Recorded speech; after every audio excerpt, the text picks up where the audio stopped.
Match week 16 and 17 was a rough ball episode of the Premier League, as many results were decided via penalty on match week 16. Match week 17 had everything from City thrashing Leeds to Southampton blowing a lead.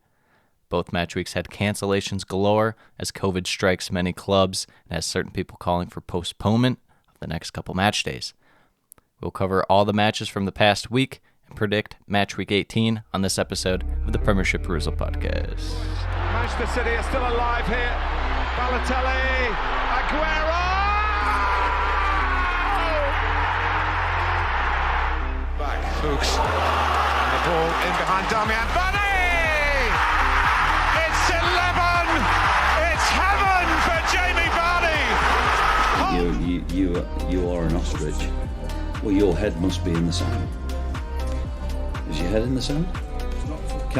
Are you flexible enough to get your head in the sand? Now the fans are shouting every week, Louis van Gaal's army! Louis van Gaal's army! Feet after a fabulous start, the game just got away from you there. I have nothing to say. Nothing to say about the game at all. Drama from day one! This is the league we want to watch!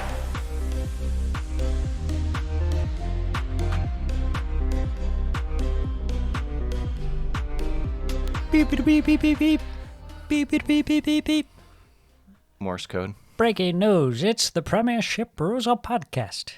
Live. Gotta start talking like 1930s, man. Ollie, can we talk about Brentford versus Watford? What a match. A real rouser. A real scallywhacker. Yeah, pretty much. Wow. Yeah, this one, decent in terms of entertainment. It's one of those, I was pretty hyped to get started off with the right prediction, and then Watford really blew it in the end.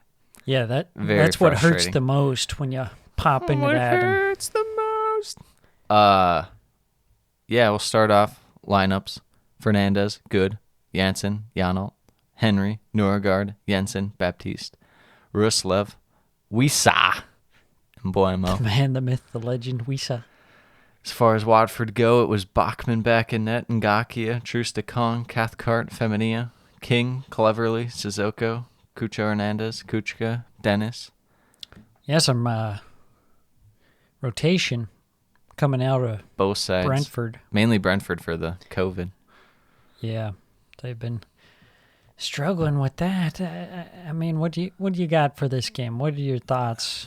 This one, it started off a lot of. First off, my hypothesis works for about 95% of Watford games. You can tell right away how they'll be playing. Yes. They couldn't complete a pass if their life depended on it. And about the first 2 minutes, I was like, yeah, this is going to go bad. First 20 minutes, a lot for Brentford in terms of possession. Only like one or two chances, nothing too crazy. A lot of their attacks in this game came from out wide, just in swinging balls into the box, which, I mean, I would be sending balls over the top when I saw Troost-Ekong against Leicester City. Yes, absolutely. 100% of the time.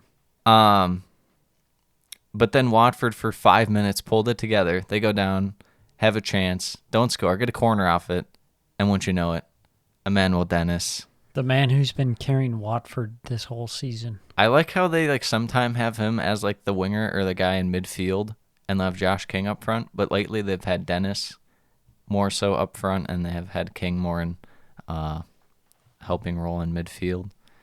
But, yeah, I mean, Watford go in 1-0 at half, and the announcer drops Watford have never blown a lead when leading at half. They've won every game. And I had to text Sam so far this to make season, sure that... or... Yeah. I had to text Sam. I was like, is they this... They have literally never blown a lead. Yeah, pretty much. Well, that must just... How many times have they been in the lead is the question. Probably like 2 or 3. And one of those was match week 1. Yes. Second half, a little more suspenseful, I would say. A little more rousing. Good subs on behalf of Brentford. Marcus Force comes on. He ends up, I guess he doesn't get... No, he did get the assist. He got the flicked header on for their first goal. Pontius Janssen scoring it. Like I said, from the wide play, whipping balls in, that's mainly how you're going to get to Watford in this one. Eventually, around like the 70th minute, it felt like Watford was just going to try and hold on for life, and that was very uncomfortable. That was the wrong thing to do. Yes, it really was. And then, about 90th minute, you think Watford have seen it out. Concede a penalty. Trusticong. Sloppy play. Didn't need to do it. And Buemo steps up, takes it, slots it. 2-1 Brentford over Watford at the death. Deserved for Brentford in this game. It's pretty vital 3 points for Brentford, you'd say. I wouldn't say You vital, gotta- but you gotta it's beat you Watford. pretty much had to get that. You do need that. You got to beat Watford. I mean, that's anytime you see that game on the schedule, you're thinking, okay, that's a winnable game. Yeah. That's where you want to be picking up points, especially, Brentford going through this bit of rough patch. Their form dropped off a bit as of late, but also with the COVID and the injuries, you want to be picking up your 3 points when you can get them. Yeah. You never know when you'll have to play a game when you have 12 available senior players or something. True. Yeah, I would say the main takeaways for each side in this one. Watford again. Bachmann looks fine. It's just the defense is Yeah. not great. And Gaki will have his moments where he's okay, I guess, as like a wide defender, but I just don't trust them with that. It really has to go through Dennis most of the time. Sometimes the rest of the team in midfield can come alive and kind of hold the ball, but not in this one. And as far as Brentford go, it's not saying much because Watford's midfield is pretty non-existent in this one, but the midfield did look better than it had in recent weeks. We saw it early in the year. It was just killing it, but they were stopping Watford from getting anything going in attack, and Norwich had a really, really good game. Yeah, it seems like when Norgard is playing well, that kind of frees up the whole team. Yeah. He does so much work in the midfield. Mm-hmm. But you could still kind of tell they were missing Tony in this one for sure. It didn't always... It kind of felt a little less like they were likely to score. It didn't feel quite like that. So let's move on. Saturday games. City, Wolves. Very strange game. Incredibly strange game. Just the strangest game. The first half, we got to get to lineups first. I'm just too excited to talk about this match.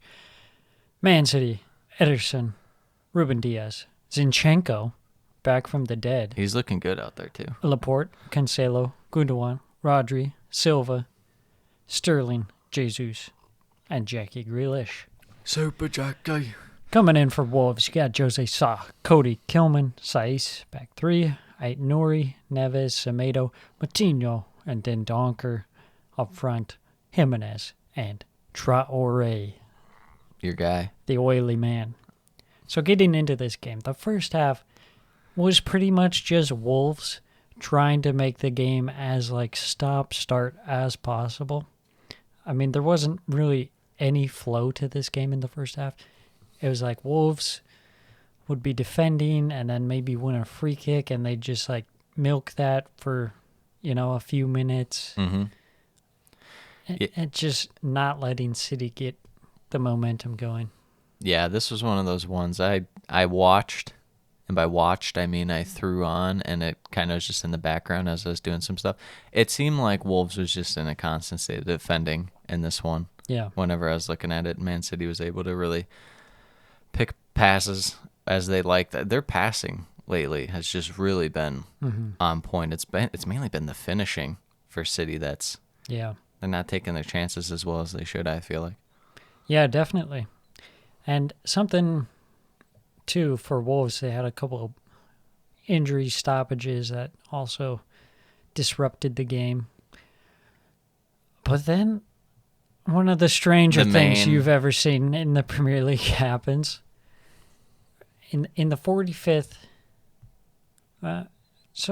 45 plus 1 or so, Jimenez gets a yellow card for a tackle that, quite frankly, was not a yellow card tackle. No. It would be if it was maybe later in the game, or if he had 3 or 4 before that, which he hadn't.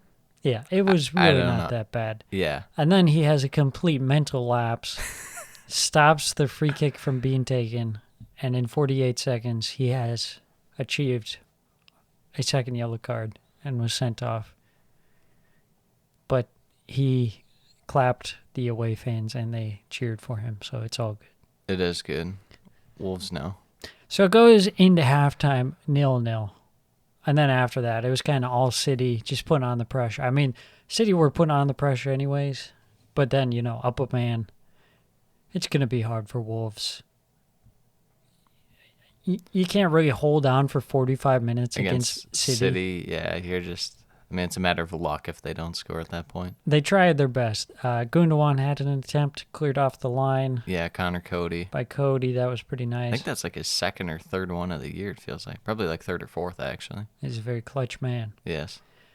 And then, 64th minute, penalty awarded to City. A very questionable handball Off the Called- armpit. on João Moutinho. Yeah, the armpit into like the bottom of the sleeve, which I thought they said, the sleeve up. Like that's not handball. Yeah. So I'm confused. It hits his armpit and then hits his sleeve. Like where is the handball? Don't ask me. I'd be more inclined to agree with City about the penalty call if Roz wasn't diving out there like Yes. 10 minutes before. And then complaining, I forget who it was. He was complaining that someone went down soft on Wolves. It's like you literally have no right to say that. King dive Yeah. of the Premier League. So that one ends 1-0. City get the victory. A bit unfortunate for Wolves. Yeah, their one chance was pretty much at the end. It was the Kilman header, and it was a good save by Ederson. Yeah, he came up when they needed him. Yeah, but going forward for Wolves, I mean, you finally, well, we'll get to it, but they finally score after this game, but just a rough form of attack lately. And then you This got to is- play Liverpool and Man City. Yeah, That's not good. tough. Not good. You got to capitalize that. As far as City go, maybe a little lucky to get a point, or 3 points rather than a point. But we'll get to the other rivals as they were pretty lucky as well. Yeah, I wouldn't say it was undeserved. It was just a little lucky. Fortunate, yeah. But overall, they were more deserving of the points. Oh, for sure. Moving on to a wonderful game. Wonderful game by whose standards? I'm not going to name names, but one half of the podcast was very happy. That's right, we're talking about Arsenal Southampton. Getting into the lineups. Arsenal, Ramsdale, Tierney, White, Gabrielle, Tomiyasu.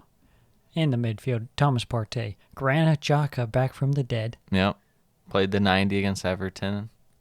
Back for another 90 Pretty against insane Southampton. that they're just like rolling Throw 'em him out out there. Get out there. Doesn't matter. Saka, Martinelli, Odegaard, Lacazette. Where's Aubameyang? Aubameyang has been exiled. He's voted off the island. Excuse me, Mr. Aubameyang. The tribe has spoken. Coming in for Southampton. Oh, Willie. Chelsea legend, 40-year-old Willie Caballero on the emergency contract.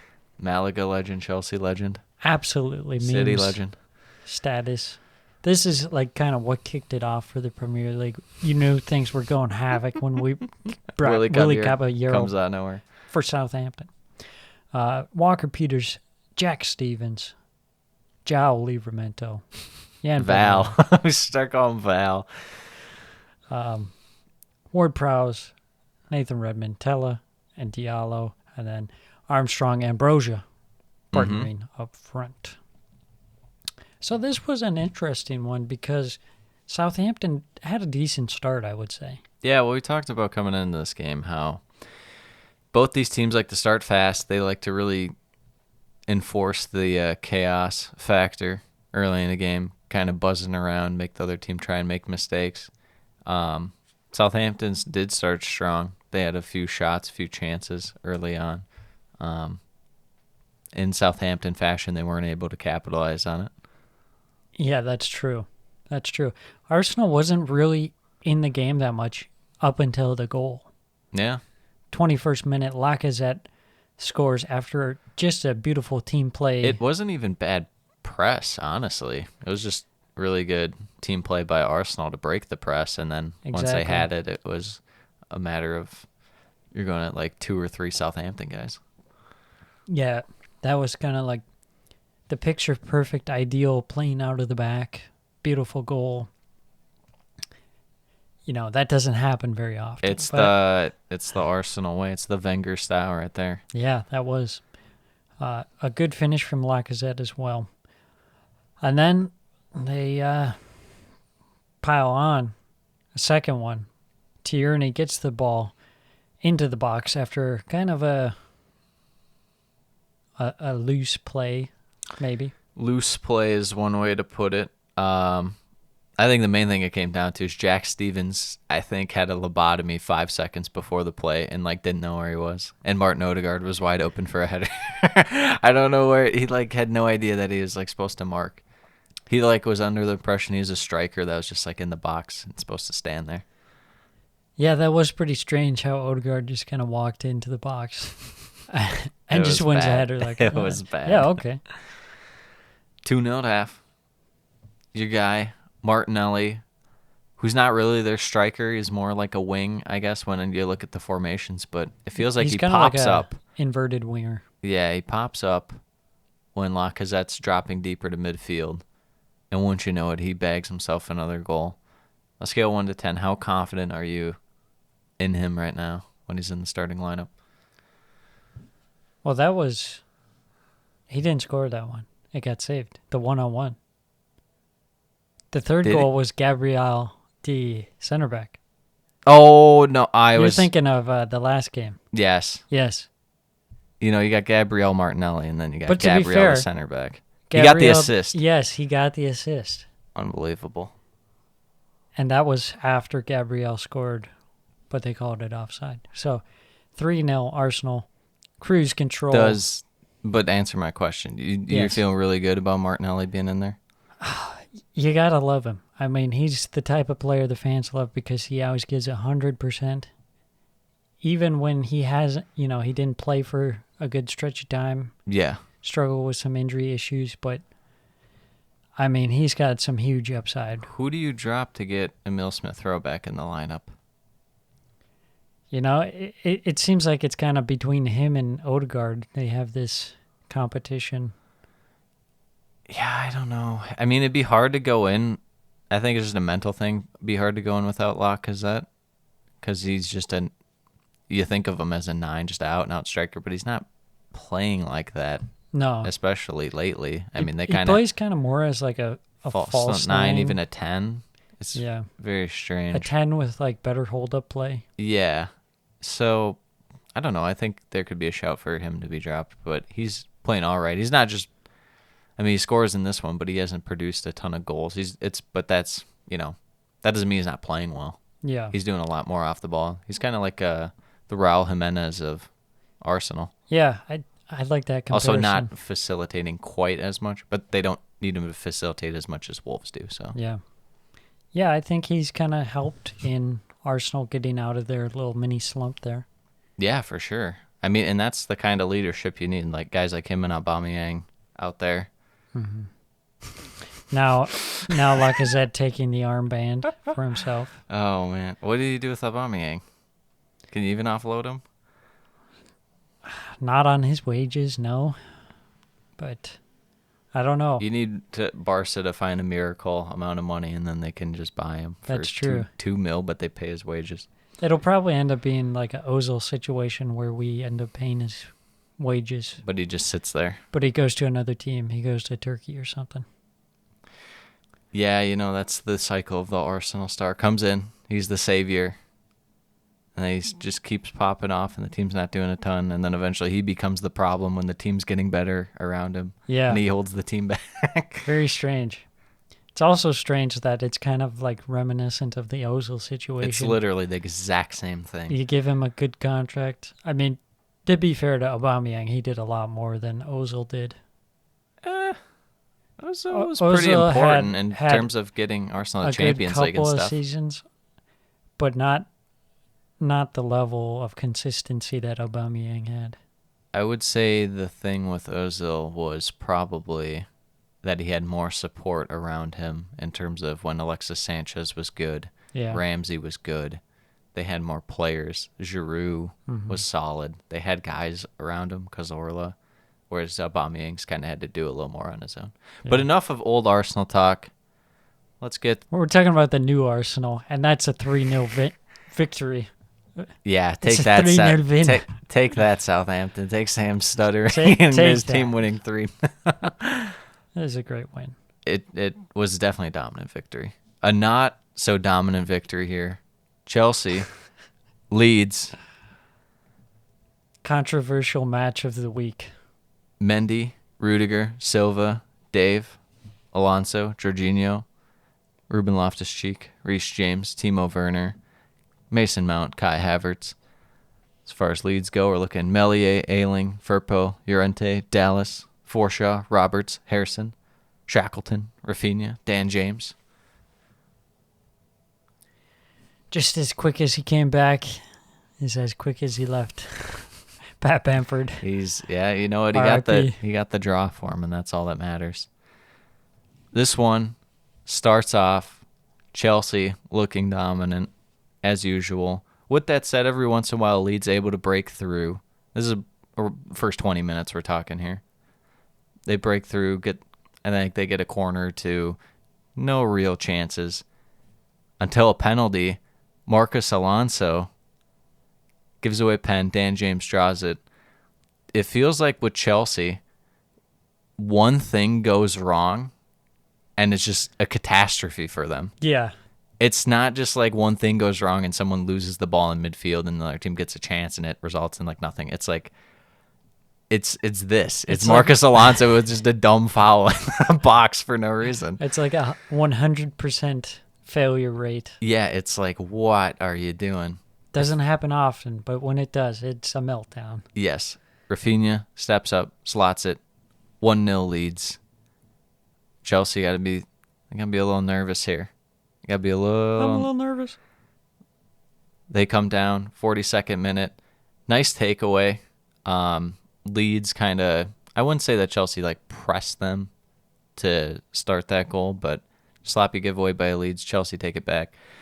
Some magnificent marking and keeping by Leeds defense and Meslier as Mason Mount's wide open at the near post for a tap-in, and Mellier's in the middle of the net. You know, Leeds not necessarily known for their good defense. This is definitely true. This game got really testy. Yes, it did.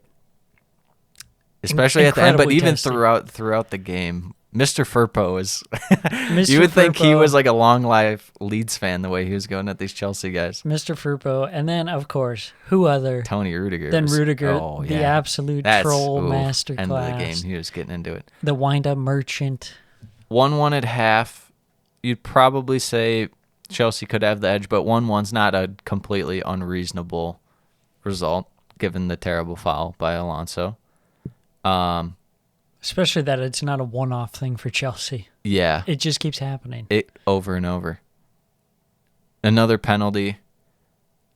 This time, it was Rafinha sliding in. Gets a decent amount of the ball, but the follow-through just completely takes out. I think it was Rudiger. I think he drew both penalties. Jorginho steps up, slots it. It's 2-1. Some people might be thinking, oh boy, Chelsea, they got this in the bag. Not us. No. Plenty of time for a Chelsea mistake. Yes. Plenty of time for them to sub off Dave for some reason.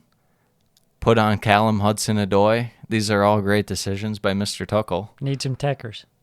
Joe Gelhardt gets subbed on for Rafinha. Joey Super Gelhardt. He scores.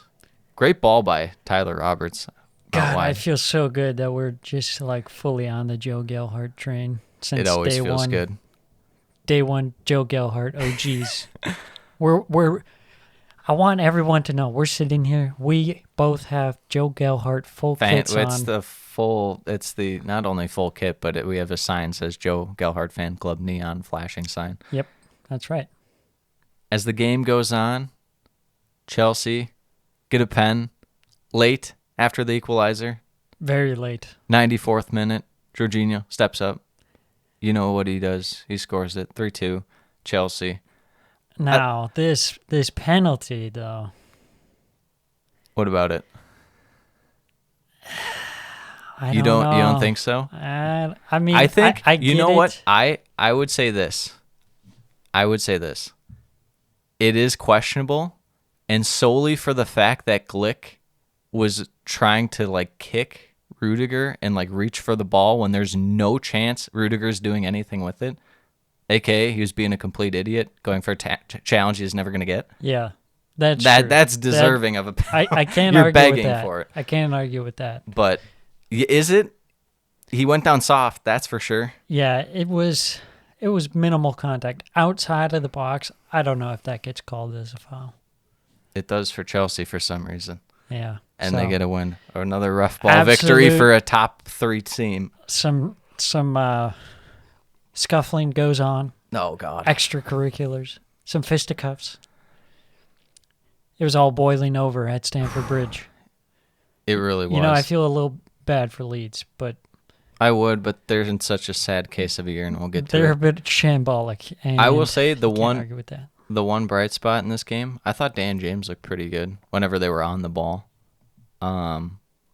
Forshaw, probably his best game yet. As far as Chelsea, Mason Mount, it's their Lord and Savior right now. Yeah, Is all they he's got a man going. on fire. Is all they got going for him. Moving on to What do we got now? Oh, the my. Steven Gerrard derby. This was sneaky.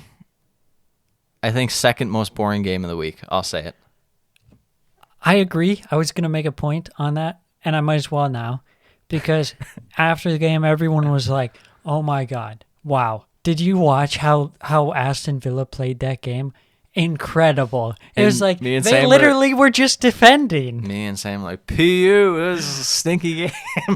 Liverpool had the ball the whole time, and Villa did a good they did a good job setting up shop for most of the game, but it's like, They weren't in it. no. You know, they were in it defensively, but Probably had their best chance, we'll get to it, but their best chance was literally the one where Allison ran out yeah. and then like kind of bumped into someone, dropped the ball, and Ings couldn't get to it, and that was their best chance. Yeah. It wasn't even a half chance. I don't know what it I'm was. glad we're in agreement with that. No, I'll let Back you to break down square the one. lineups. The lineups. Break it down. Liverpool start Allison in net, of course. Van Dijk, Matip, Robertson, TAA. In the midfield, you got Fabinho, Thiago, and Hendo. Forwards, Mane, Salah, and Oxlade-Chamberlain. Yeah, I don't know. Even though they list him as a forward, it wasn't really like, I don't know. I thought he was, I guess they pretty much possessed. Back. Yeah, I mean, they possessed the ball the whole game, so it doesn't really matter. But like, Yeah. he's further back from where Jota and Firmino are normally, so. Yeah. Which is not surprising because that's kind of where he usually gets played, more in the midfield. Yeah. For Aston Villa, Emi Martinez, the Polish Matty Cash, Matej. Matt Target, Konsa, Mings, Douglas Luiz, John McGinn, Marvelous Nakamba, Ollie Watkins, Jacob Ramsey, and who is that? Ashley. It's Ashley Young. Up front. Who needs Danny Ings when you've got Ashley Young? I actually like that, though. You know, I can't argue with it because He brings a nice dynamic of balance to the team in terms of defense and attack. Yeah. And just a good work rate. especially when you're playing a team like Liverpool, when you need a guy who's high work rate, he's a perfect guy to suit in there. Especially your other alternative, playing Danny Ings. Danny He's not Ings gonna do is much. going to do nothing in this Yeah. game. We all know it. Yes. Stevie G knows it. Ashley Young knows it. The most he can do is if you hit on the counter, go up 1-0, and then eventually you bring him on in the last 10 minutes to hold up play or get to the corner and hold up play. That's the most he's going to do. So, anyways, as expected, Liverpool start off the game pretty nicely, having most of the ball, really kind of pushing back Aston Villa into their own defensive third. Aston Villa, all they had really was, maybe the hint of a counter of attack with Ollie Watkins and Ashley Young, Mm-hmm. which, it's not terrible, but to say that Aston Villa were in this game, Yeah. it's dishonest. Yeah, I guess in the first half, the only real chance they had, that Van Dijk foul. Yeah. But other than that, I mean, Yeah. nothing really. So Liverpool, they were kind of working it, trying to score. And honestly, yeah, they didn't score, but you're thinking, okay, if they continue playing like this, they'll probably score.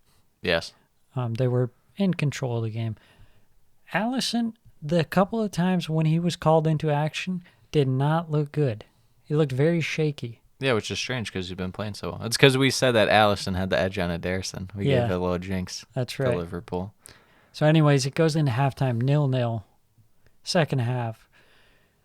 Emi Martinez, great save on Virgil van Dijk on the near post, keeping out Liverpool still. But then you talk about Jack Stevens having a lobotomy. Mr. Mings? Mr. Minks, what are you doing? Taking out Salah from behind, giving up the penalty after all that hard work. Very disappointing. They get beat. He's going to the end line, but still, it's like he doesn't have a shot. The best thing he can do is a cross, and you're just like, let me fall on top of him. Yeah. And that's going to get called 10 times out of 10. Even if you didn't touch him, it'd get called about 8 or 9 times out of 10. Yeah. That's just how it goes. So anyways, Liverpool convert the penalty. Mr. Mohamed Salah. 1-0. 1-0. And then, like you were saying, later on in the game, Aston Villa had a chance The after strange scramble. a scramble unnecessarily from Alisson. Yeah. There was a hint of a penalty shout. Yeah, But but it then was- if you watch it closely, it looked in real time. It looked more like a penalty than Yeah. slow mo. It's like way after he gets the ball clearly, and then they collide and stuff. It's Yeah. And anytime a guy hits his arm to your leg, like, that doesn't really seem like a penalty. No. So Liverpool kind of grind it out, get the 1-0 victory. Good for them. Villa, decent defensive performance, Yeah. but One mistake, and that's enough. it wasn't amazing in terms of attack, which you wouldn't expect. But Yeah, Stevie especially G gives them since the- we were talking Liverpool a little out of form in terms of attack last podcast. They're just a little sloppy, whether it's the finishing or the passing. It feels like their sequences aren't just aligning for goals left and right like it was early on. But let me tell you something about goals left and right. It wasn't this game, as this is the most boring game of the week. to the surprise of no one. Norwich, United. Break down the lineups. For Norwich, we got Tim Krul, Max Aarons, Grant Hanley, Ozan Kabak, Giannoulis, Lucas Rupp, Billy Gilmore, Kenny McLean, Placheta, Placheta. Timo Pukki, and the Americanary himself, Josh Sargent. Coming in for the Manchester United Red Devils, David De Gea, Lindelof, Maguire, Dalot, Telles, Fred, Bruno, Jadon Sancho, McTominay, Ronaldo, and Marcus. Terrible haircut, Rashford. Yeah, he's got some. I think I sent that to you, and I was like, "What is this dude?" He like sprayed something on top, and He has macaroni hair. yeah, he's got that like Cristiano Ronaldo ramen noodle Yeah, back disgusting. in the day. Really, Rashford just wants to be like Jossie's artist. I heard that's his hero. I believe it. 14th minute, Telles has a free kick, It's the crossbar. hits the crossbar, Timmy Kroll, I think, got a hand to it. possibly. And then, there was really not too much in the first half. United didn't look that great. They looked fine defensively on like the 2 chances Norwich had. I'd say Norwich were able to kind of move fast when attacking, is what I noticed. But once it was in the box, United's defense just poo-pooed. In whatever combination chance, with yeah. the fact that they have no real goal scoring threat. Well, their like second best chance of the first half was that one to Pukki that was like the pass was like it was pretty hard from how close it was, but then Yeah. it just like the touch went completely awry. It was like, oh wow, nice Norwich. Yeah, so United, they were kind of doing that thing where they possess the ball well, but don't really create too many chances. Yes. 45th minute, Tim Krul makes a long-range save on the looping header from Mr. Maguire. Goes into halftime 0-0. Timu Pukki has a chance. Saved by De Gea. De Gea has been coming up pretty clutch He's back, lately. I think. Yeah. I think it's official. You can say, Man U fans can come out of the closet. Ones that were saying they should build around him, not sell him for 90 mil to Madrid in 2018 or whatever. Every time Dean Henderson's about to come into the team, he's like, well, this is about time I tear it up. There's only room for one of us in this town. And then the moment of the match, 73rd minute, Ronaldo, sniper in the building, goes down in the box. Tips over. Taken out by UFC fighter Max Aarons. Both. Same guy. Same guy. Win the penalty. What are your thoughts on this? It's raining. He's jostling for position. There's a little slippage, perhaps, but he felt the slightest of contact and went down pretty easily, in my opinion. Yeah, for sure. And it's one of those where it is probably given, so it's hard to overturn. But I would not have given it. Yeah, me neither. But guess what he does? He doesn't care. He steps up, slots it. And that answers the question. Can Ronaldo do it on a cold, rainy Saturday at Prime time Norwich? game at Norwich, and he does. But Norwich really had a bunch of good chances, too, in the second half. They probably had better chances than United, I would say. Yeah. That one from Kabak, that was saved. Mm-hmm. The head had to drop down pretty low. And then, the very end, I think, 92nd minute or something like that, that back post one was, right on the goal line, and De Gea cleared it off. Yeah, it wouldn't have been a crime for Norwich to get a goal in this one. No. They could have easily got a point out of it, and Someone should tell him it wouldn't be a crime to get a goal in every game. At least. Might inspire him. The pace they're going, they're going to need about 5 a game to stay up. Yeah, it's one of those where this is what we thought from Norwich when they hired Dean Smith. It's they'll probably be competitive, but the hole they're in, it's too little too late. Maybe just build for next year, find out which pieces, you like and can use in the championship. But Yeah, you can just see there's such a black hole in the goal scoring area. yeah, they're going to have to develop someone. Maybe a year in the championship for Sargent can get him something. They need to bring up Charlie Austin. Oh my goodness. Call him in. And He's Andy the big Carroll. he's the big Sam of strikers. Yeah. Speaking of black hole and one that you could predict, I don't think either of us did, but we're like, there's a good chance this might be 0-0. Burnley, Classic West Ham, Burnley. Pope, Lowton, Taylor, Tarkovsky, me, Cork, Goodmanson, McNeil, Westwood, Chris Wood, Jay Rodriguez. As far as West Ham go, Fabianski, Shufall, Dawson, Jop. What's this guy's name? Masuaku.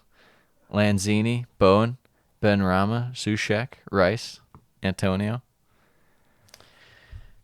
There's apparent issue at West Ham to get the ball to Antonio. And this game was that issue times 1,000. They couldn't get him on the ball. Yeah, this is those games where West Ham struggle. This is the reason West Ham aren't in first place. Yeah. Because they struggle against teams like Burnley, where they have a lot of the ball, create chances. It's not as but open. Can't score. Yeah. They're not able to really hit on the counter. They got to break down teams. But you could tell from the first whistle, Burnley was up for this match. Yes. They had some good energy. You could tell they wanted to get the ball moved forward fast. Kind of reminiscent to that game against Brentford when they really looked up for the match. Yeah. I think they had a chance early on. It was Chris Wood had one. Yeah, Chris Wood. Mm-hmm. Yeah, 11th minute, Masuaku has a volley go just wide. And then 26th minute, Nick Pope. Big save. Big save against Diop from the set piece. Nick Pope coming back into form. Yeah. Slowly but surely. His problem's injuries. Yep. He's got to stay healthy. So then 37th minute, Dawson goes down in the box after contact with McNeil after the corner. No penalty given. This one was a little questionable. Yeah, I would still stick with no pen, but I could see the case either way. I think the thing was that the way Dawson was kind of coming in and then the challenge, it kind of made it look worse than it really was. Mm-hmm. And like there was one angle where it really looked like a penalty, but ultimately not given. I think personally I would have given it, but they don't get it. It goes into halftime 0-0. And then the second half, Nick Pope, he continues to make some nice saves, really help out Burnley in the clutch moments, keep them in the game. Yeah, I mean, it was hard for West Ham this game. It felt like most of their chances and most of their play was going through Bowen, but it just wasn't really clicking. Benrahma had some chances. Rice popped a shot at near the end where it hit like the top of the netting. It looked like it was going to go in upper 90, but yeah, it just wasn't going for West Ham this game. And like you said, they struggle when teams aren't willing to play back and forth, ping pong action and kind of open play. If they're just going to sit back, it's like, oh. And that's how you have to get Antonio involved somehow. I get he's best in terms of counter and stuff, but he is an aerial threat. You got to get him some balls to head in. He's really hit a rough patch. No goals in his last 7 or 8 games. Tough after sledding. He had that great start. But Burnley had a great moment. Vidra, with the classic Vidra moment, goes for the spin cycle, and he spun himself. Yeah, he pretty much just tipped over. And then the clutch moment, Nick Pope saves Jared Bowen's shot. Saves a point. Saves the point. Burnley, hard-earned point. West Ham, disappointing one. You got to be winning those games. Yeah. I mean, not even for title contention, like you were saying, what's holding them back from that, but even top 4, you got to be beating Burnley. That's just rough. And we'll get to the Arsenal game, but their road form is like bad. I think they're like, they haven't won in their last 7 or something like that, I think I saw on the road. Strange times. No bueno. Speak of no good, we got Newcastle here, ladies and gentlemen. Leicester, Newcastle, Schmeichel, Soyuncu, Evans, Castagna, Thomas, Harvey Barnes, Tielemans, Madison, and Ndidi, Dewsbury Hall. Dewsbury Hall? Yes. And Dhaka with the start from Zambia.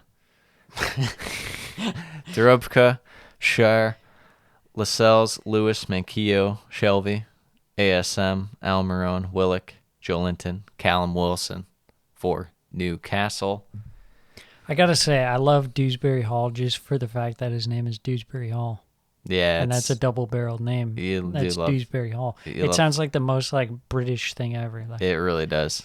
At Dewsbury Hall. His name Kieran or Keenan? Kieran, yeah. That is very... No, Kieran. I don't like that. I don't That's like doing that too either. Much.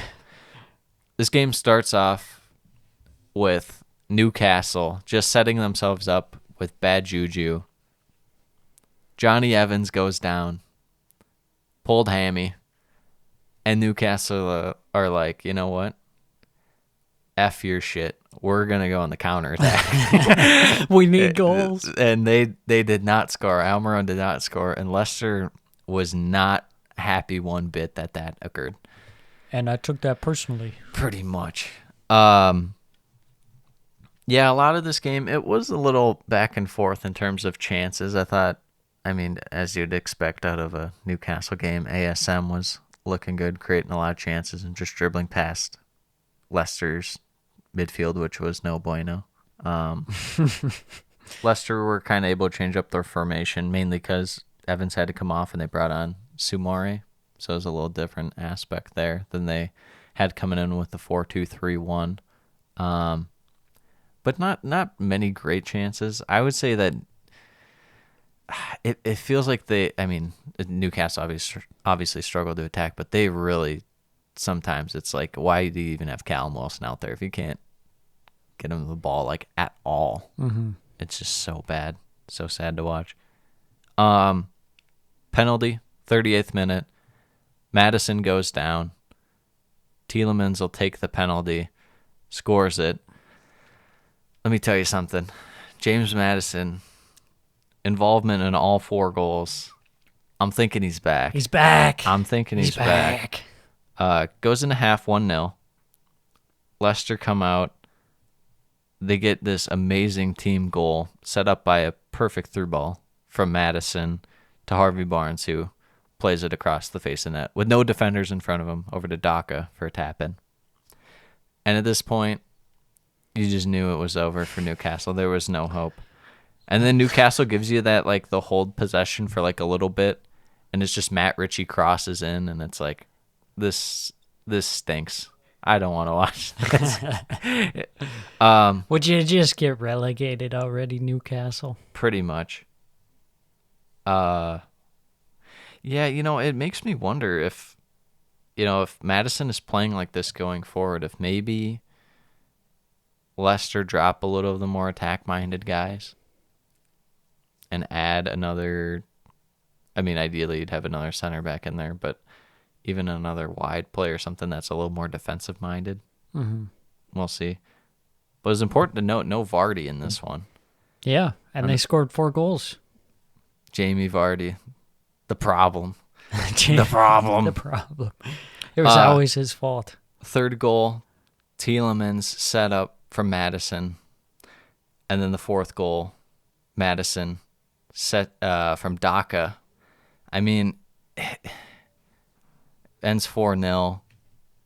Madison's just so good in this game. Just so good all over the field. With that said, he's going against the likes of Isaac Hayden. That's true. Going at him, and Mr. Lascelles. Hey, sometimes you just need that confidence boost. You play at Newcastle. True. And you feel good about yourself, and you're like, you know what? I am good. True. I am good. Yeah, it was more of the style of passes and stuff that he was pulling off. They would be good against any defense, let alone Newcastle. So yeah, you can tell there's a difference in his style of play when he feels confident, and sometimes you can tell he's really trying too hard to make things happen. Yes. As opposed to just letting the game come naturally. Yeah, so. And this was one. Darubka, not many chances to save. Schmeichel. Darubka? Yeah. Dubravka, same thing, something like that. You mix in some U's, some K's, some V's. It's something along those like lines. That. Not a necessarily easy day at the office for Schmeichel, but relatively easy. He only had to face 3 shots on target, and they're pretty much all right at him. So that's nice, too, from his perspective, to actually ease up and the defense can get a clean sheet. I don't know how much of a morale boost it is beating Newcastle 4-0, but maybe if there was a turnaround for Leicester, who knows? But is this just one of those Leicester performances where they win? I press X to doubt on this one. Where they win and then, the next game they go back to... That's what I think's going to happen. Revert to the mean. Well, I can't wait for the January winter window where Newcastle spends £200 million and still gets relegated. That'll be fun. Yeah, it will be. But anyways, moving on. Last game of the week. The last game of the week. Palace Everton. That's right, we're going to Selhurst. Starting off with the lineups. Crystal Palace, you have Guaita in net. Joel Ward, Tyrek Mitchell, James Tompkins, revived. Margehi, Kouyaté, Will Hughes. First start. Getting a start. Conor Gallagher, Jordan Ayew, not sure how he's still on the team. Wilfred Zaha. It's out there for that press, bro. And Edouard. No Benteke, thank the Lord. Everton have Jordan Pickford, Mason Holgate, Michael Keane, Ben Godfrey, Seamus Coleman, Fabian Delph, Damari Gray, Townsend, Doucouré, Andre Gomez. He's got a haircut. Looks kind of like, what's his name? Vincent Vega. John Travolta. And Richarlison leading the line. Only if you could wear the bolo with the Everton kit.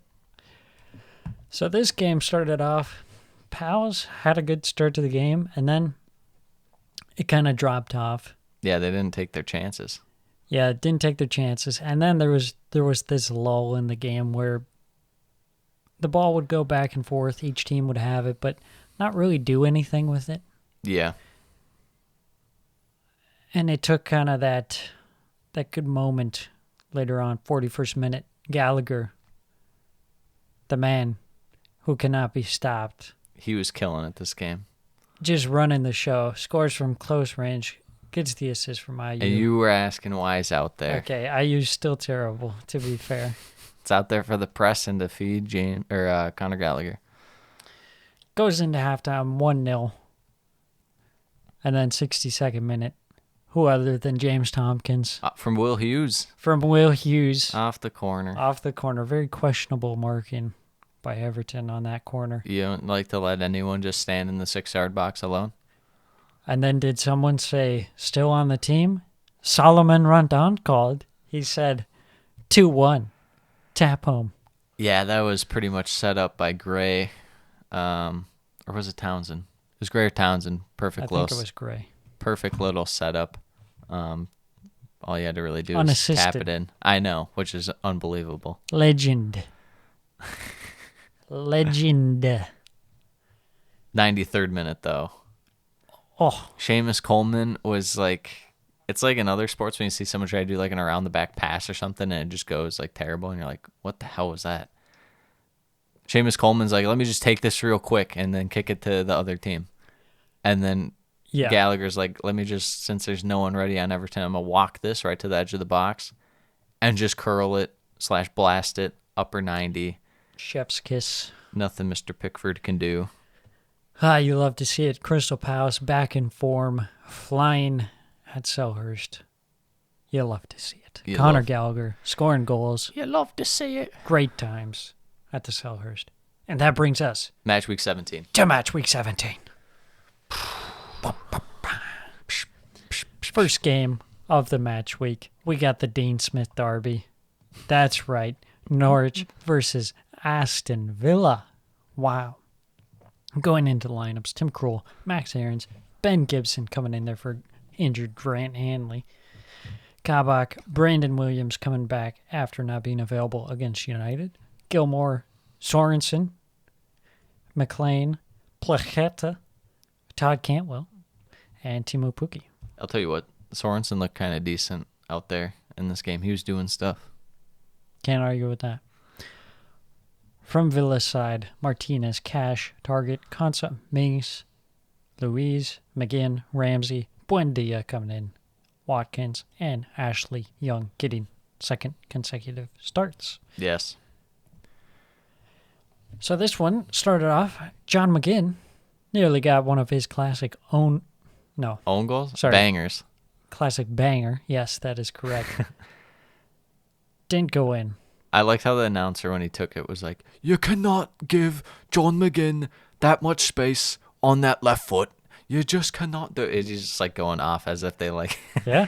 It was like the leaving James Tompkins wide open for a tap-in. True. You can't be doing things in these life things. you just can't let happen. And this is one of those things. But Villa had some good attacking play, pushing Norwich back into their own third, not really letting them have too much of the ball. Mm-hmm. Norwich, anytime they would get the ball, they'd go forward, but it kind of would just stop at the final third, and it's like, okay, well... We don't know what to do. What now? We don't know what to do. Pookie, where are you? I'm going to try and pass to you, and then we're going to lose the ball. And then Villa will have the ball for 10 more minutes. 34th minute. Or they'll just counterattack like this one. Yeah, 34th minute. Jacob Ramsey. What a run. What a goal. Outstanding effort. I mean, he's nice really... little hold up and flick on kind of pass by Watkins as well, the spring Ramsey, but terrific run. 1-on-2. Plays him perfectly to create the space. Kroll can't stop it. Yeah, he's really having a breakout season. Yeah. Ramsey. Yeah, he's one of those guys. He's got a lot going for him in terms of his game because he has a lot of attack-minded presence about him, but he does possess that work rate as if he's like a really, hard-nosed 8 for you out there. So Yeah. Great watching him grow and develop as a player. Goes into halftime 1-0. Villa leading the Dean Smith Derby. this was sad. 50th minute. Kenny McLean nearly threw on goal after a mistake The slip. out of the back from Villa. Ooh, that was a rough one. Luckily for them, Norwich weren't able to capitalize on that one. And then 55th minute. Yes, that's right. Sam Byram You remember him? Yes, West Ham legend. somehow avoids a red card on a just horrid tackle. Yeah, I couldn't believe that one either. It's like, how is this not a red card? He just flies in completely high and reckless. I think it was out of pity for Norwich being so terrible. Yeah, he tried to say, let me bring it down to 10 men real quick here. Yeah. 87th minute, Ollie Watkins wide open at the back post. Nice ball from Chukwuemeka, and Villa doubles their lead and caps off the win in the Dean Smith Derby. That's right, Dean Smith lost in the Dean Smith Derby. It's a sad time for Dean Smith. Yep. Norwich kind of falling off. We kind of lost faith in them. We bailed on them. We sold all our Norwich stock when Yeah. they couldn't upset Wolves. We bought were low and sold low. Yeah, but slightly higher than the low. Penny stocks is what they are. Pretty much 2-0 for Villa. Hey man, you gotta win those if you're Villa. Yeah, for sure. That's all that matters. Now we go on to To the chaos match. This was just a disgusting game in so many aspects to watch. Your annual Leeds beatdown. Yeah. Get over here. Lineups. We're looking at Ederson, Ruben Diaz, John Stones, Zinchenko, Laporte, Grealish, Rodri, De Bruyne, Bernardo Silva, Mahrez, Foden. As far as Leeds go, Meslier, Ayling, Firpo, Llorente, Shackleton, Forshaw, Rafinha, Tyler Roberts, Stuart Dallas, Jack Harrison, Dan, James. So virtually the same lineups as over the weekend. They just left him out there. They go out there. And for Leeds, pure embarrassment. The whole game was just City. And honestly, early on, there was a few chances they didn't take. And then it was just City took advantage of every chance. Like every time they would shoot, it would go in. Yeah. Their expected goals was like 2.5. Yeah. And somehow they got 7. Which is crazy. That's why it's like expected goals for this. If you saw where they were, it's like, how is it not like 5? Yeah. Should have been at least 5-0. Yeah, I would say we can walk through the goals, but I feel like the main thing to take away from this is Leeds defense and their midfield, specifically the defensive aspect of the midfield without Calvin Phillips, is so horrendous. They're so disorganized, and they're just on different levels at so many points. And there will be times where guys just don't go out to mark guys, and they let them take shots, a.k.a. the De Bruyne goal. Yeah. They just let him pop from the edge of the box. It's like, what are you doing? Yeah, when you go into the game with your back four being Firpo, Luke Ayling, who just came back from injury, Llorente, and Shackleton. And you have to put Ayling as a center back because you don't have any other center back, and he's normally a fullback. And you have no defensive midfielder. It's going to be rough. Yeah, I would say the main takeaways from this game, Mahrez, maybe you can get rolling here. You know, if they're actually going to maybe potentially perhaps sell Fernan Torres, we saw how important he was at the start of the year. Maybe they would consider actually selling him if Mahrez is playing like this, because he was killing it today, especially his passing was en fuego. I'd say the sad thing is Nathan Ake got subbed on and scored. That's how you know it's really bad. John Stones was free in the box for his goal, to dribble around, and he took a shot that was roofed, of course, because it's John Stones. The pure goal scorer, John Stones. Yeah, I mean, I'd say, like I said at the start, the only missed chance, Bernardo Silva missed one early, and after that, everything everything else was just in. So, another important note for that, Jack Grealish scoring. Can he get rolling? Can this City Or team... was it just Leeds? Yeah, this... I don't know if there's much to say about that game. Could there be any other takeaways other than Leeds defense equals poop emoji and Yeah, Man City Leeds are equals running out good? of players. Yeah. I mean, they were struggling before the whole COVID outbreaks and stuff. Now and it's even worse, and they don't have Calvin Phillips. Mm-hmm. So We're moving on to an actual game. a night to forget for Leeds. Brighton, they just hate Manchester. They can't win. True. They get wrecked at United. They get wrecked at City. Brighton, Hove Albion, Wolverhampton Wanderers, Bobby Sanchez, Tariq Lamptey, Kukureya, Dan Burn, Joel Veltman, Basuma, Mwepu, Motor, Connolly, Trossard, March for Brighton. So a little rotation there out of Brighton as they didn't play Tottenham over the weekend. So this was their main game of the week. Wolves, Jose Sa, Connor Cody, Kilman. Saiss, Marcel getting subbed in because Ait Nouri hurt pre-match. It's messed up, Yeah, unlucky. especially Ait Nouri, He's playing really well. best player out there for Wolves at the moment. Neves, Semedo, Montinho, Podence, Trincao, Huang Hei-Chan. To the game we go. Not a ton of chances early on. Main note in the first half, Chan getting hurt. Your man, the South Korean. Yeah, Down. it's just not good for Wolves. I mean, especially at a time when you're struggling to score goals and then your striker goes down. What are you going to do other than bring on Adama Traore? Bring on the oily man. Rub him with some oil. They bring him on. He didn't really help much in this game, at least in the first half. Brighton. You know what Brighton did in this game, Sam? Tell me. They put in a Southampton performance. Uh-oh. They were killing it from the onset of the game until I would say like the 40th minute or so. They were the better team. They're holding possession. They just looked like they were actually kind of threatening at times. And then Wolves go down, have a chance, don't score.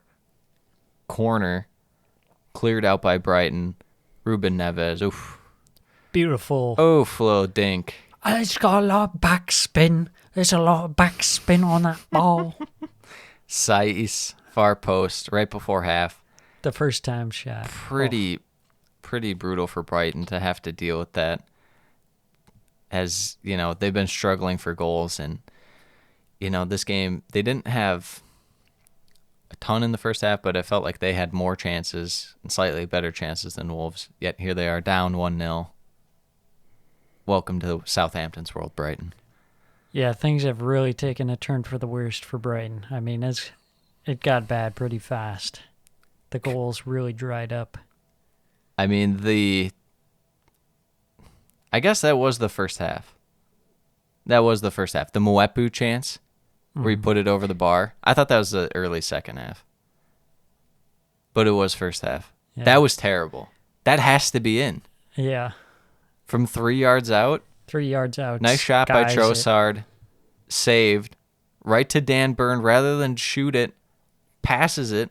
And you might think, oh, that's crazy. No, Mwepu's wide open. No one's marking him. And he puts it over from about 3 yards out. Yeah. That's when it all went wrong. So they actually did complete harder to do that. They did complete the Southampton experience. Look good. Miss an easy chance. Yes. Blow the game. 3 stars. Oh, God, that's frightening for Brighton. Second half, it was mainly... Honestly, Wolves were able to hit on the counter quite a bit. Especially it was Podence, had 2 really good chances and then just shot it right at Bobby Sanchez. I don't know what that was. But, I mean, I guess what you'd say that is Wolves football. Yeah. Just not taking your chances. Traore didn't have much of an impact when he came on for Wolves, and it remains to be seen what his purpose is for this team. But I mean, no Jimenez. They lose Hwang Hee-chan. They score a goal. You know, next man up, I guess. We're finding out that these guys are the issue. Raul Jimenez, problem at Wolves. You might think he's too good. He's the best player. No, he's the issue. Wrong. Jamie Vardy, issue at Leicester. Simple as. Premier League legend? No. Fraud? Fraud. Yes. Yes. Before we wrap this one up, the 10 added minutes that had to be added on for the reffing Yes. was obscene. This was a classic Premier League moment Obscene. that'll go down in the history books, not for anything that happened in terms of gameplay, but for the fact that Mr. Tony Harrington had some real struggles with his microphone communication device. Not once, but twice. When he just took off the second time for the tunnel to put a new shirt on, that was so funny. Because it was like... It's like a player that's got to run off and take a poo. Or I was thinking more like he had blood on his shirt or something. But, same thing. Same thing. Yeah, that was unbelievable. 10 minutes. 10 minutes that took. 2 separate times. Disgusting. Next game should be Palace Southampton. And Palace Southampton it is. Jack Butland, Oh my welcome God. back to the Premier League. What, Stoke is back in the Premier League? Oh my God, wow. They really blew it with him. They should have sold him for like 25, 30 mil when they could have. Now he's sitting at like 250K value. Joel Ward, Tyreek Mitchell, James Tompkins, Mark Grahey, Kouyaté, Will Hughes, another start, unbelievable. Conor Gallagher, Jordan Ayew, Wilf Zaha, Edouard. Southampton, we're looking Caballero, Walker Peters, Lankow, Livramento, Salisu, Romeu, Smallbone, getting, I think, definitely first start of the year for him. Ward-Prowse, Redmond, Brouzia, and Tella in there, so some rotation up front. Imagine before the season if I had told you Jack Butland is going to face off against Willie Caballero. Someone put money on that. And then there's going to be William Smallbone. William Smallbone, Not to be Ireland's confused legend. with Billy Big Bone. To the match, 2 minutes in, Southampton, normally the fast starters, fall asleep. They give the ball away. Palace with a mini little quick counter. The Wilf. Party He's here. times. 2 minutes in. I think this is his, I think they said 4th or 5th goal against Southampton in his career. He and hates it's already Southampton. it's already like his 5th or 6th goal of the Premier League season. Normally, that's like his end of season total. So Yeah. great year for Mr. Wilfred Zaha. After that, little back and forth spells of possession. Most of it for Southampton kind of just ended up in wild, erratic shots from guys that shouldn't be shooting. Oriol Romeu outside the box and, nothing spectacular. As far as Palace go, they had James Tompkins had another chance early on, far post. The goal shot scorer. Shot right at Willie Caballero. Big save from a big-time legend out there. From one Premier League legend to the next. And then Palace with another kind of counterattack, except this time it was Zaha breaking it, and then the pass to Edouard. Edouard, not the best shot. Took it first time, sliced it, low roller, wide. Got to do better. Got to at least put it on net. Benteke would have scored that. Perhaps. 1 out of 5 times. Perhaps. 1 out of 5 times he would have roofed it for a perfect shot.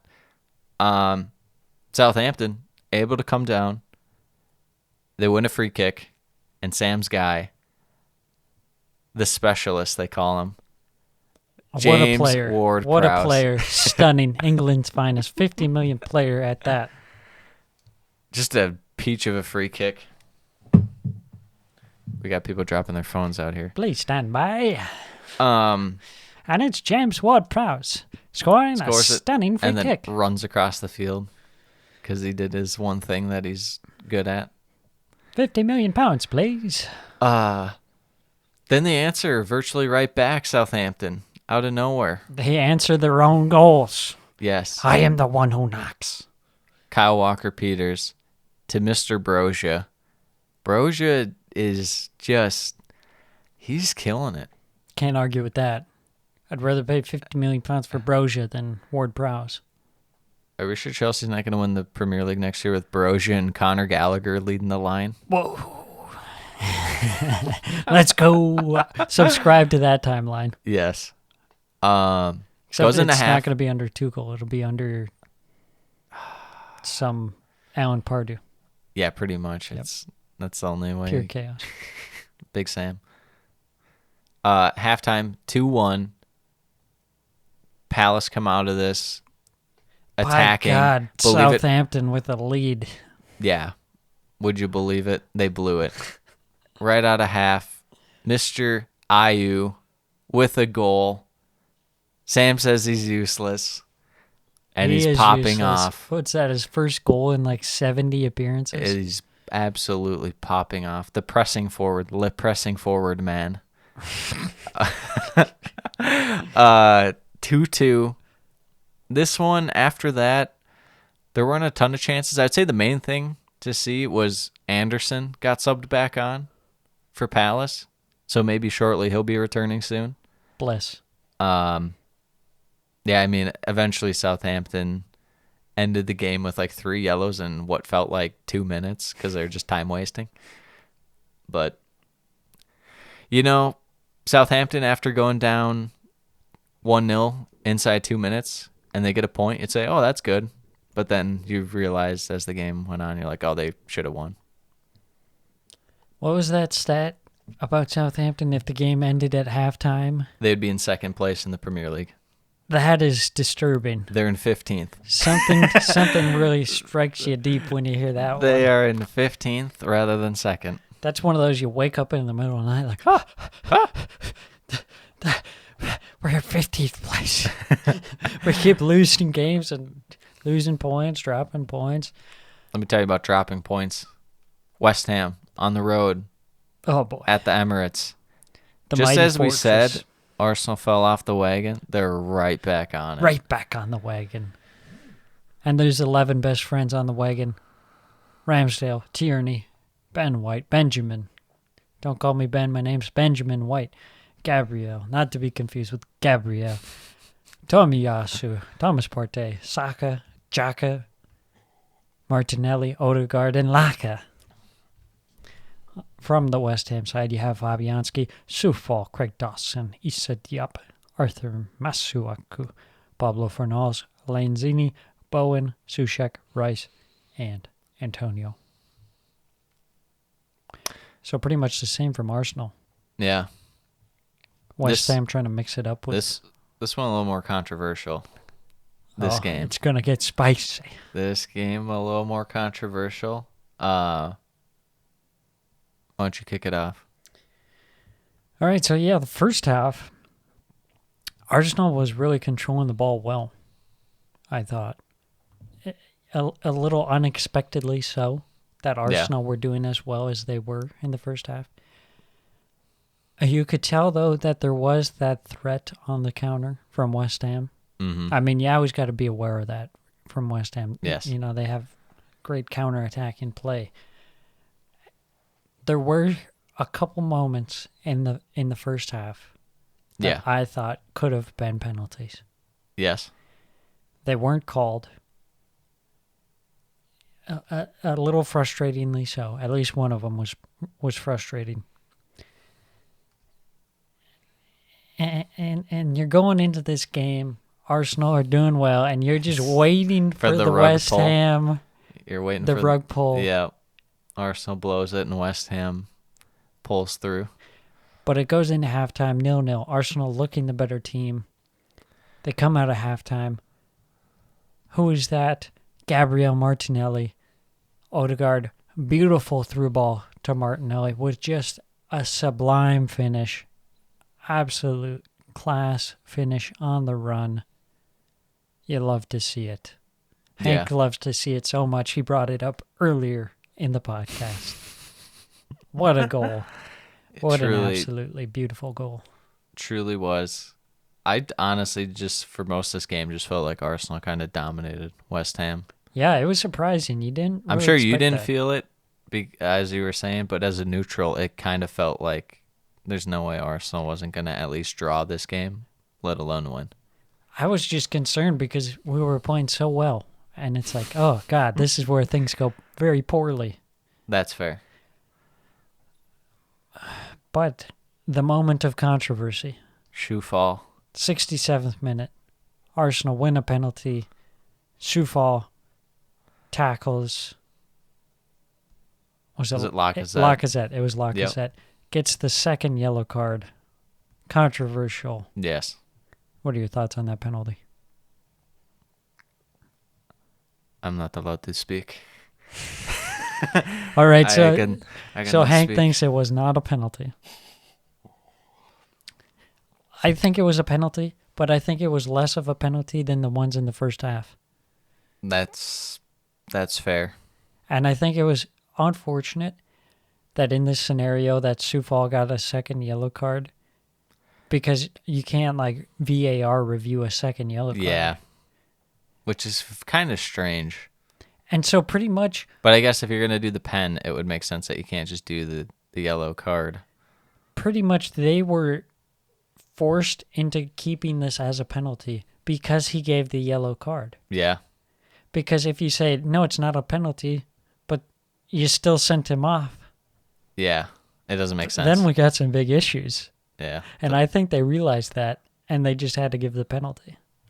I mean, he did go over the ball quite a bit. Yeah. He got the ball, but then he got a lot of the guy.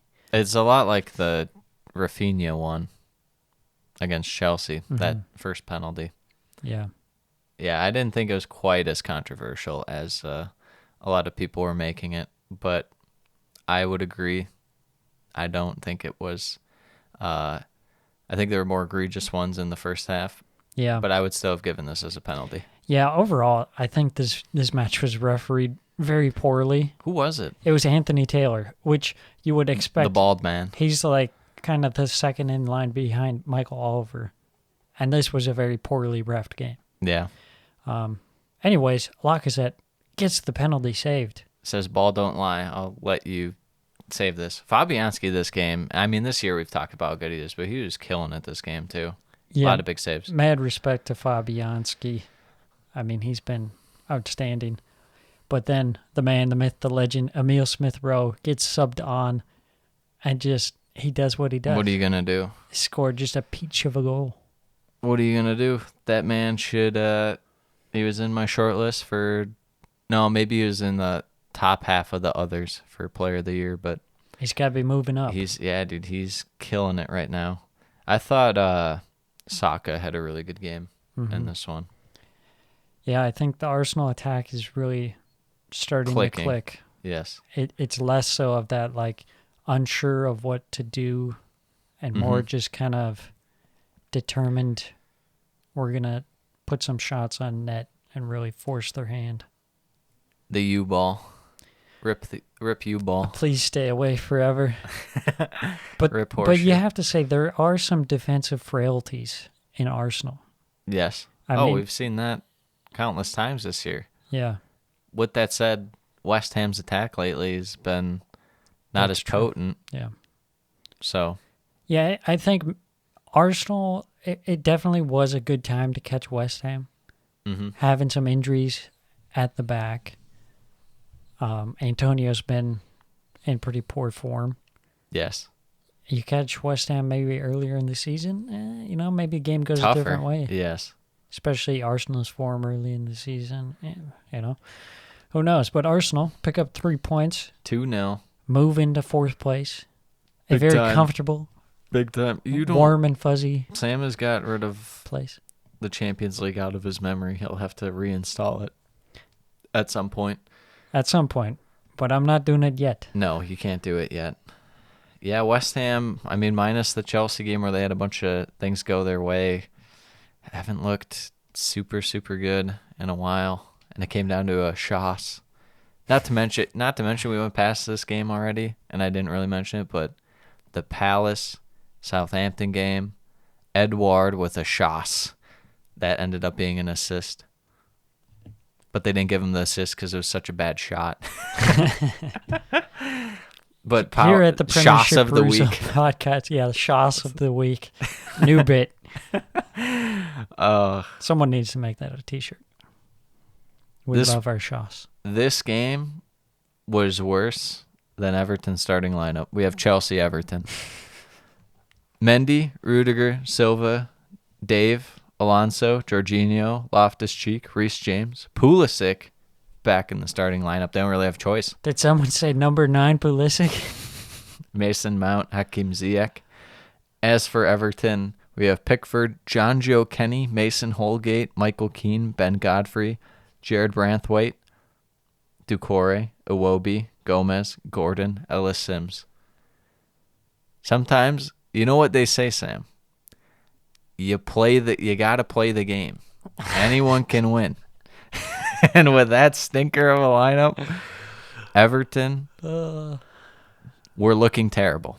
That first half, Chelsea had like 400 passes, and I don't think Everton had 100.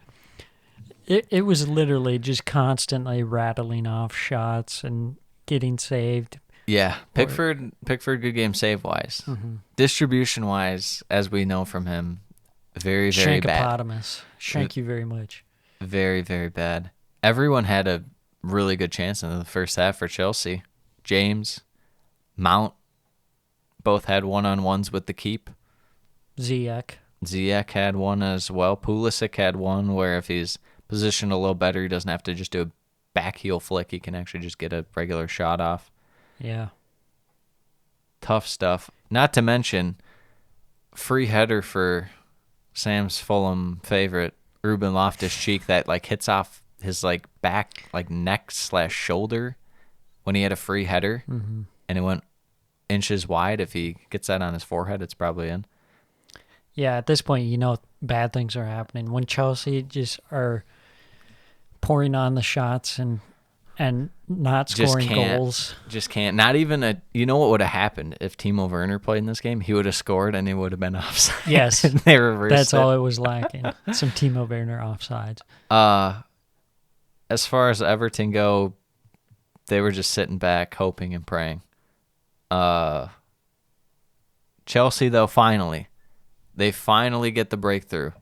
Everton open up for, I guess not whatever reason, but the part that was confusing to me about Everton going for it is they had Doucouré dribble the ball upfield on like a 3-on-3. That's your best player.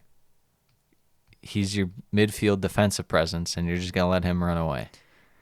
Yeah, but he's also like the best creator as well for at that for point, Everton. You'd probably want Gomez doing it just because at least you'd have Doucouré back. But anyways, Chelsea win it off Everton. Yeah. Fast counterattack.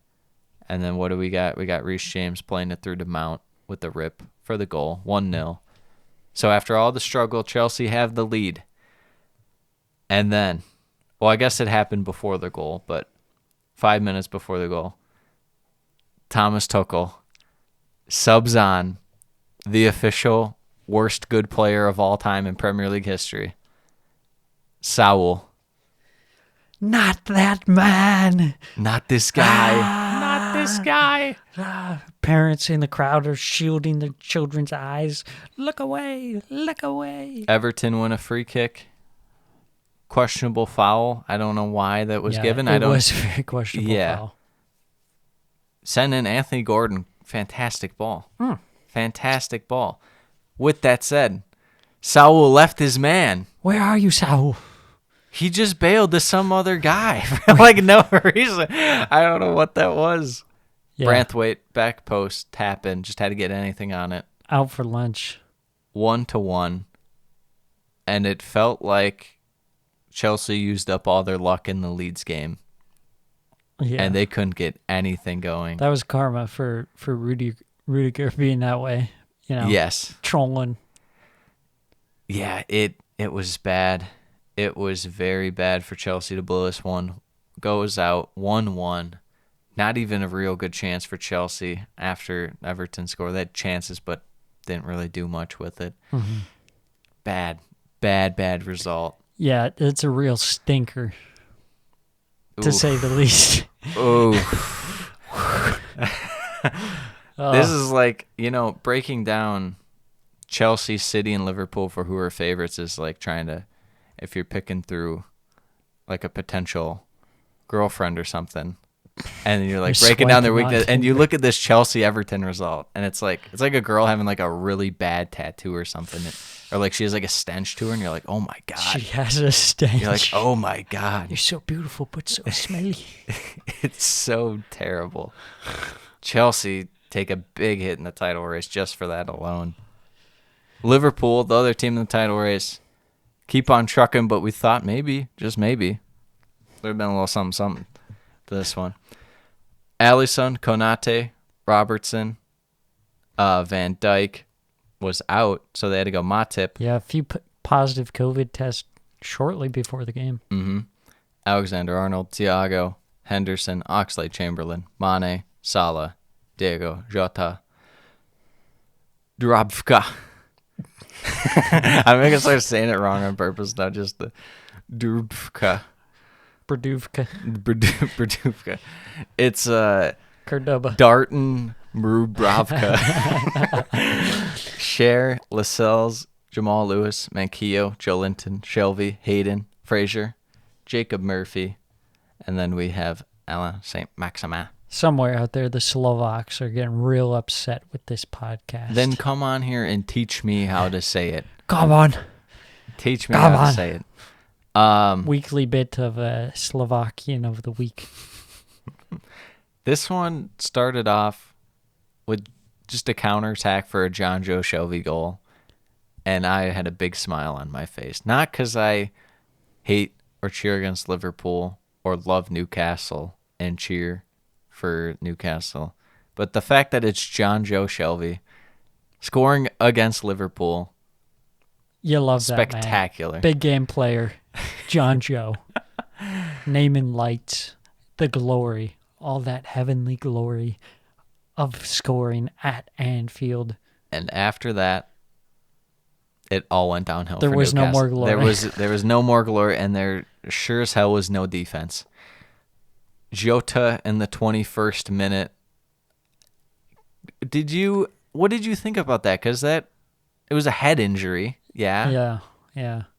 I mean, but he was faking the head injury, so I know. Yeah, it's hard to say. Yeah, I don't know. It's one of those though, because there's guys that'll do that in midfield, and it's practically given no matter what. But just because it's in the box now, you're not gonna call. I don't know. That one. I can't argue with it though.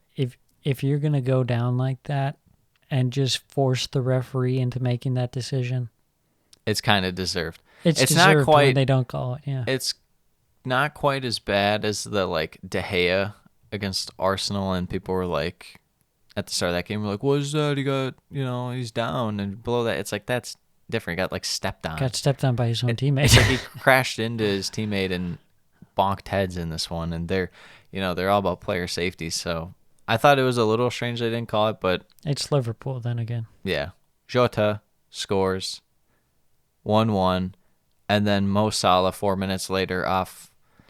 Crap goal of the week. Just the most terrible back pass. Mane's on it. Would have been a penalty if Salah wasn't there to tap it in. Yeah. Who knows if they get a card or anything like that, but goes 2-1. I'd say the other highlight was the Mo Salah lookalike in the crowd for Sam.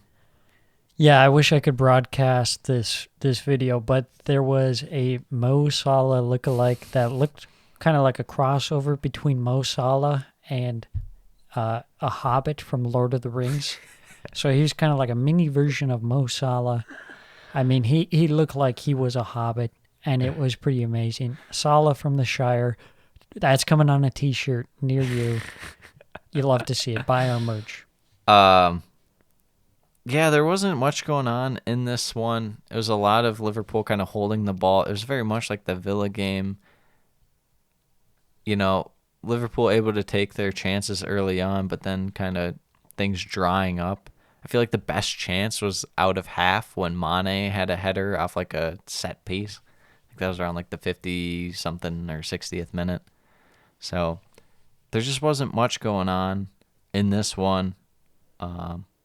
until Alexander-Arnold just ripped one. Yeah, they went from 2 completely crap goals to just an absolutely thunderbolt of a goal. I mean, just an absolute rocket. I'd like to know what the speed on that bad boy was, because that thing looked fast in slow motion. Darton Marubka got a fingertip on that one, but to no avail. Blew his finger right off. Pretty much. Firmino with the assist. How about that? Finishes 3-1. Yeah, we're getting to the point. It's hard to have like takeaways from these games unless the result is like insanity. From that one, it's like, what else are you gonna say? Liverpool 3. Yeah, Newcastle Liverpool 1. against Newcastle. Well, we know Newcastle is terrible.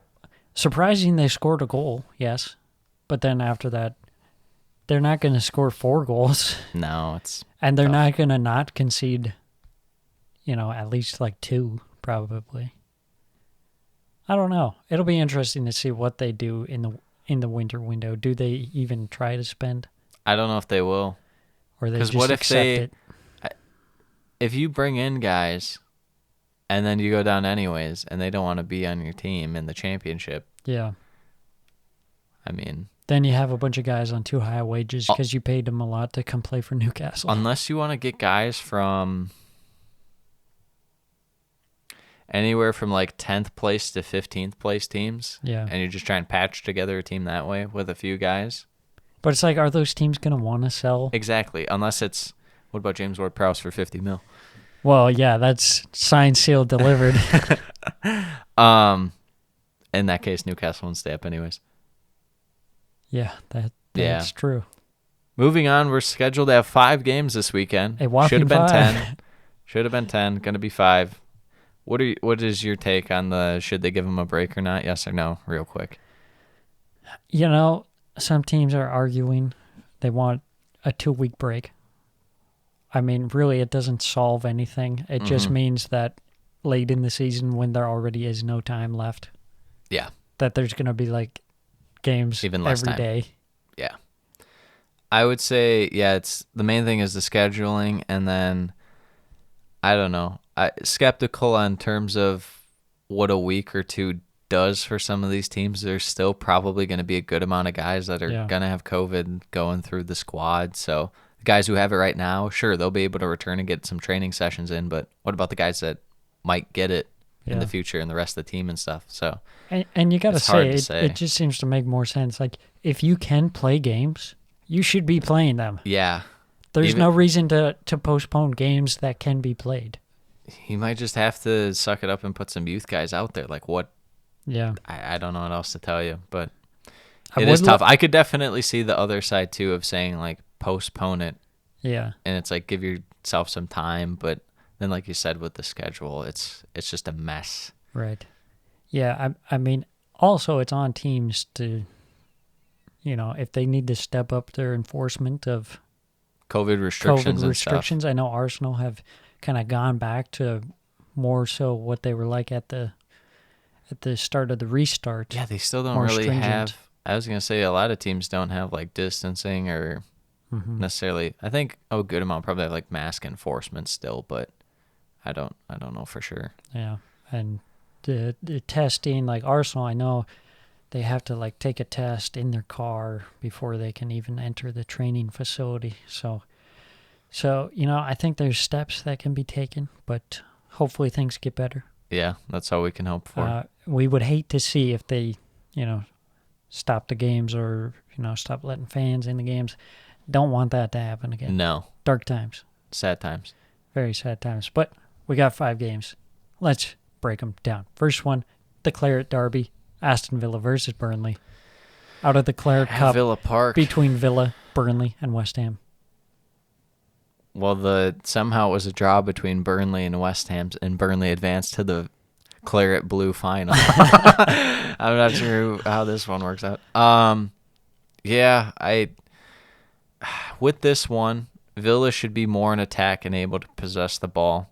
Very much like I guess not very much like the Norwich game, because Norwich had the ball for a decent amount of it, so Villa probably have it a little more.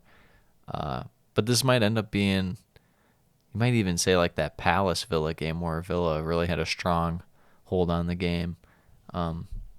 But Villa defense has looked solid so far, but they haven't really faced like a team that, because when they've had to defend, they've been kind of back and comfortable. Burnley kind of like to push it on the counter. We'll see how that goes in terms of Villa holding possession and having the counter against them. What are you looking for in this game? This one, I expect this one to kind of go similar to the Norwich game in terms of maybe the game style for Villa. I think it'll be not too difficult. Burnley kind of lack the end product similar to Norwich. Maybe they test them a little more, but I have my doubts on that. I think Villa will come away with another 2-0 win on this. I'm going to go 2-1. I'm going to say Dwight McNeil scores his first goal. I would love to see it. Leeds, Arsenal, Elland Road. Everything looking good for Arsenal. Everything looking bad for Leeds.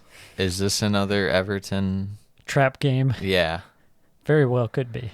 You never know with Leeds, especially if they play Mr. Gerrard on your head. True. Then rip to Arsenal's defense. Yeah, I'd like to see Arsenal really dominate in this one, score some goals, capitalize on the poor defense of Leeds. Emile Smith Rowe start? I would say they probably keep rocking the same starting lineup. Okay. I mean, Odegaard is in great form as well. Yeah, it's hard to say who they'd take off and stuff. Yeah, I would say the main thing is just let's see if Arsenal's defense can still hold up against Leeds, because sometimes Leeds can get a little frisky in attack. Yeah, especially with Rafinha, who is pretty much relegated to a defense-only role in that City game. He couldn't get anything going in attack, and he's out there having to tackle and get interceptions and stuff. Not his forte. So yeah, I'm gonna go with Arsenal 3-1. I'm gonna say Arsenal 4-0. You hear that? It's when Arsenal gets cocky. And yeah, then it all goes that's downhill. concerning. Everyone red flag. Newcastle, City, St. James Park. 7-0 again? Maybe. Yeah, I want to see if City... I want to see how well it carries over from that Leeds game in terms of the guys that were really, really looking good out there in terms of Mahrez, Foden, De Bruyne. See how those guys are... Which one of those guys can keep popping off. I want to see Newcastle do something crazy and maybe... Get a goal. Get a second win, upset City, just to make it crazy. It would be pretty nuts. I would love to see I that. couldn't imagine it. I'm going to go 3-0 It'd City. be absolutely insane. I'm going to say 4-1 City. Wolves, Chelsea. This game might just be a 0-0 draw, and no one can do anything about it. At the Molineux. There's at most like one goal in this game. What are you going to be looking at in this game? Well, it sounds like Chelsea's only fit central midfielder is going to be Saul. So that's concerning. Yeah, what are you going to do? And then you have Wolves who... Maybe saving up for one game. Wolves don't look like scoring very much either. So can Mason Mount score again? Keep going? That thing with the Chelsea thing that was crazy too is how bad Saul's looked in midfield. Mm-hmm. And they took off Alonso and put on Saul to kind of shadow that left side. It was almost like a wing back, but not fully wing back. Yeah. Chelsea they gotta buy someone. They gotta buy someone.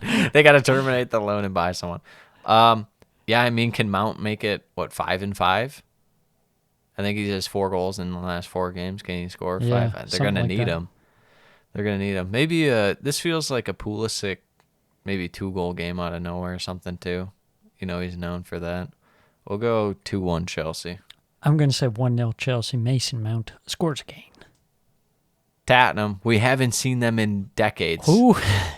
And Liverpool. Oh, you mean Game in Hand FC? I mean, we don't know what the hell to expect from Tottenham. Yeah, I don't know. I don't know, because some of the guys they've had on this COVID issue, How many training sessions have they had? That's the thing I'm always concerned with sports and COVID in terms of when you're looking at performance of athletes, because a lot of these guys, they can't do anything when you have COVID. Yeah. You just kind of have to sit there, and then your conditioning goes to hell. Right. So I don't know who's going to be fit for Tottenham. I don't know who's been practicing a lot and how many training sessions they got. Whereas Liverpool, I know what they're doing. I'll be curious, though, Liverpool, with those 3 positive tests, I won't be surprised if that kind of escalates into more. It could. I mean, you really would think that would happen the way things have been going. You'd think, but who knows? I'm going to go with a Liverpool 3-0. I'm going to say this game doesn't happen. It has to. You have to give a prediction. This is how the podcast works. Okay, Yeah, in a hypothetical I mean, universe where this game happens, I'm going to say 1-1. Wow. Wow. Look at that. Wow. But this game's not going to happen. I believe that 100%. That's my spicy hot take. Here's one prediction I need from you. How many of the Boxing Day games are we going to have? There's supposed to be 9. There's supposed to be 9. Okay, let's see. Liverpool versus Leeds. It probably won't happen. Wolves versus Watford. Maybe. Burnley versus Everton. That'll happen. Those are some tough folk. Man City versus Leicester.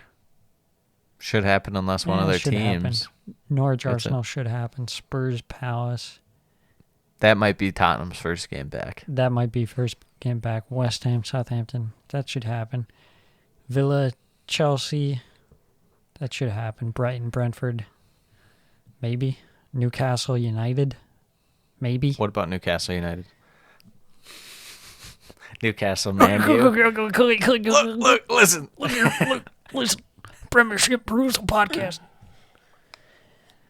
So hopefully we have some games to talk about this weekend. I mean, there's 5. Can I get a prediction out of you? Out of me for what? For the 5 games. For the 5 games, how many are played? Or? No, just your grand old weekly prediction. My spicy hot take. Yeah. I'm going to say another goal from Jacob Ramsey. Oh, yeah. How about that? Maybe an Odegaard goal or assist. How about a goal and assist? Cool. Yeah. Won't rule it out. It is Leeds. We got Leeds. Jack Grealish scores against Newcastle. Oh my goodness! Stop it. Because Newcastle's defense. John Joe Shelby scores a hat trick. That I can confirm will happen. I'm looking into the future, and that confirmed to be happening. Anything else before we wrap this one up? No, I just hope we have an episode next week. I do too. It's going to be sad. It's going to be sad. I hope all 5 can play. If not, it's going to be... I'd hope for sure 4, but I don't know with Chelsea, and I don't know with Liverpool, Tottenham. Yeah. Games, who knows? This might be just a 3-game special episode where we just... dissect everything about every each game. Single minute of the game. They just want us to really have a bunch of podcasts in like April and March. Oh my God, we're like rattling them off like every 2 days. There's too many games. We would have no choice but to just do the recaps like last episode. Yeah. All right. So anyways, there's been 5 games since we last saw it. And that was yesterday. Thank you for listening to another episode of the Premiership Perusal podcast. Please like and subscribe on YouTube. Follow on Spotify, SoundCloud, Google Podcasts, wherever you listen to your Twitter, podcast. Instagram, anything. Twitter, Instagram, we're everywhere. on it. Premiership Perusal. Thank you, and good night.